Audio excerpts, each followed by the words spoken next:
Alright, I'm going to show you how to make my fry bread.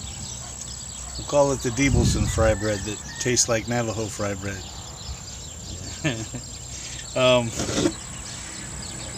What you're going to need is a mason jar, and I've tried to make it to where it's consistent because my kids that are Navajo and Cherokee, you know, I try to get out of them the measurements, you know, because my daughters, they measure the stuff in their hand, and you know, and I like to use the measuring stuff, and so they said no. So years ago I had to go and backtrack and figure it out myself. So that's what I did. I just made it to where, adjusted it and made it to where it tasted like I was used to, and I can make it on my own. Don't have to drive miles and miles to the res and have them make it for me. So here we go. We're gonna need a mason jar. This one's the Care mason jar, but I'll show you approximately where you're going to be measuring on these for your flour. You need some Bluebird flour, which is generally the flour of choice, but I've made really good fry breads before with all kinds of flour, and especially with the bread flour works good as well. And you'll need some salt and baking powder and dried powdered milk. Good commodity stuff, eh? Anyways, and some water. A lot of times people will say use warm water. I don't really mind which way, either or. And then you'll need a tablespoon like this, and then a regular spoon like this. Okay, so here we go. So we're going to take a completely full mason jar full of flour,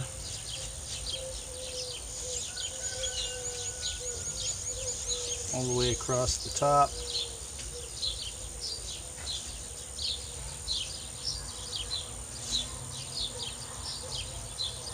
Level. Dump that in there. Now this next one, if you see this big lip here, okay, you can go right to that, but I like to go just below it where you see how it has this etching around the side. I like to go to right there, so that way I'm able to sprinkle just a little bit more on top when I'm kneading it. So, do the next one here.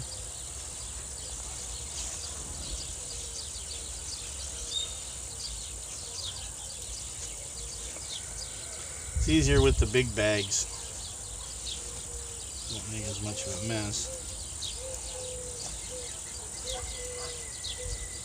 You can just take your finger, run it around the inside there.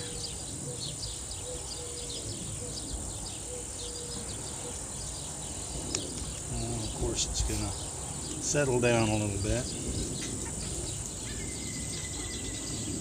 You can take your big spoon here,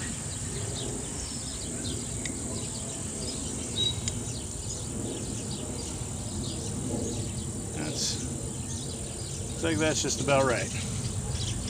Okay, you see how that's right below there, under that? We'll dump that in there.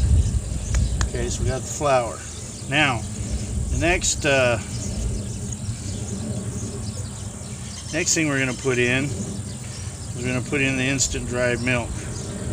And so, like men navigate by landmarks, there we go. See this right here, this writing? You see this line that comes down here under this? So I'm going to fill that to right there, right below where that seasoning, and then there's that G right there. So you look at it, that's probably about a third of the mason jar. So take the dry milk, shake it up a little bit.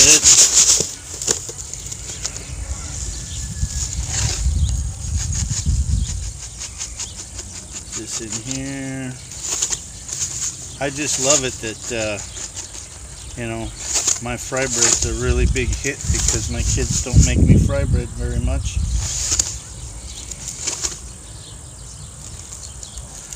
That's okay, because one of these times Dad's gonna come over and he's gonna kick their ass on fry bread. Then they'll be really embarrassed, but they would never admit it. They would never admit that my fry bread would come out better than their fry bread. You would never hear that from them.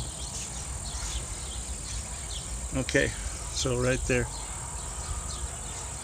you can see where it goes right to that line right there. So right under that G. So you can see that wording right there. And then that line goes and goes down. So right at the tip of the line. I'll go ahead and put this back in here, so we don't want to waste no powdered milk. Especially nowadays with this pandemic thing. Oh, by the way, see my shirt? I wore it for the occasion. Warning, we are all infected. I wore this to Walmart when this virus thing first started out with my N95 mask and all this stuff walking around, because Vice President Pence said, don't wear the mask, you're going to scare people. I thought, well, I guess I'll go ahead and might as well just go ahead and really scare people. So, now we'll put that in there. Okay, now the baking powder. Okay, I'm going to take this big regular tablespoon, you know, kind of one. Okay.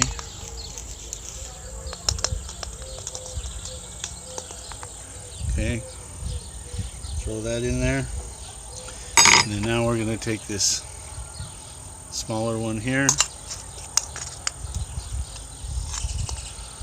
Take it across there. That in there. Then we're going to take this same one here with the salt. I'm going to just so for my kids, I'm going to show them here. Look, it's about that much.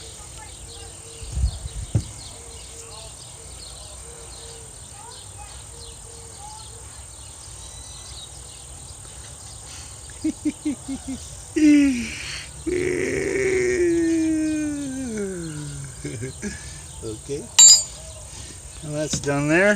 Now the water.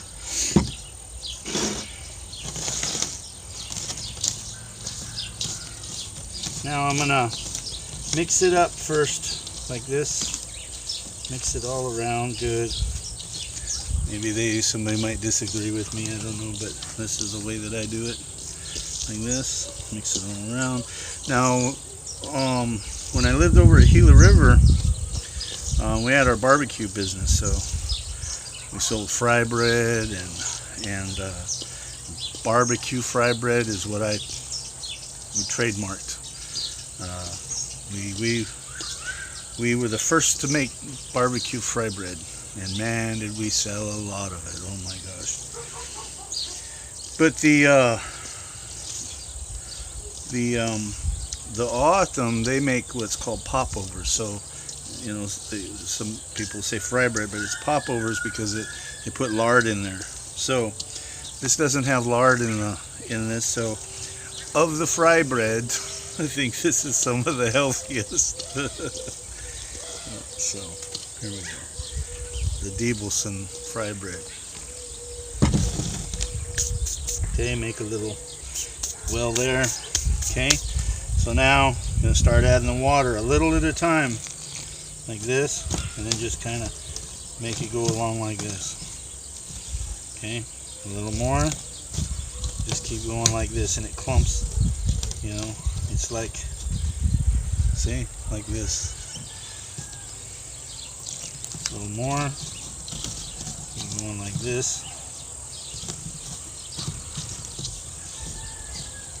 And seeing right now, your hand's not going to be really doughy yet, you know. Just keep adding a little more, little at a time. You want it to kind of clump around like this, bond to each other. See, so you can see how it's starting to look there like that, just pieces clumped together. little bit. No more. I shouldn't have poured it on the back of my hand. That wasn't good. Hands are clean though. Check, my fry bread grease is starting to smoke. So I want to make sure the heat's down. I'm going to pull it off a little bit. Right there where you see it smoking like that, that's just a little bit too hot. You want it to just first start smoking. But we're way ahead of the game right now. So I'm going to pull it off, let it cool down, and then I'll put it back on, because when we do the first fry bread, then we're going to want it smoking like that. Okay, I'll get in here and start doing it with 2 hands. Just kind of push it together. Okay, add a little more.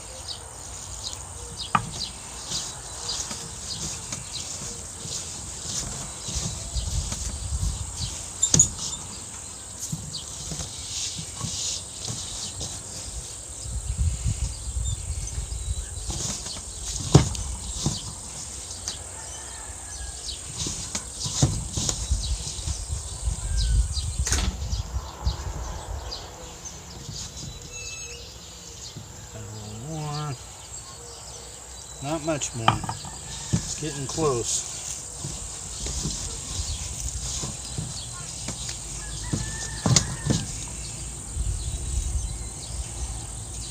Okay, now it's starting to stick together like this.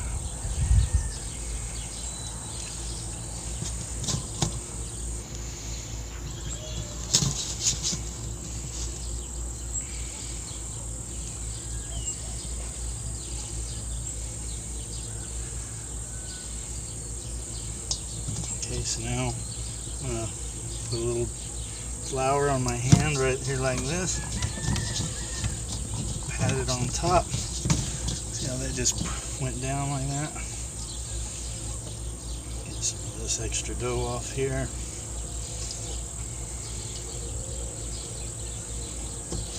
Now it'll start to come off.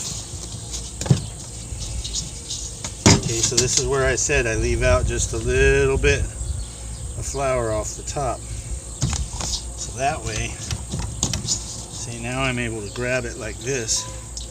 And I'll start rolling it under like that.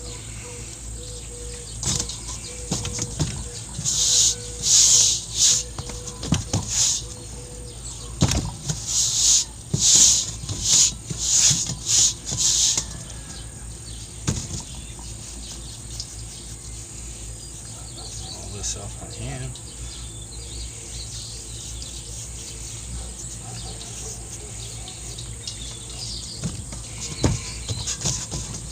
Okay, now we'll roll it on over like this.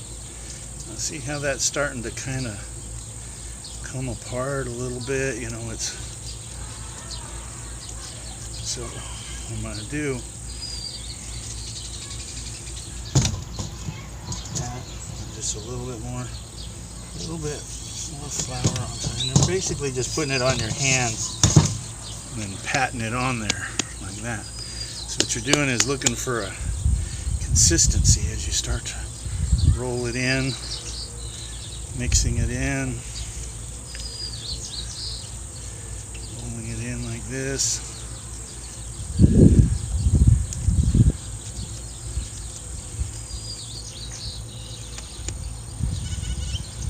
Okay.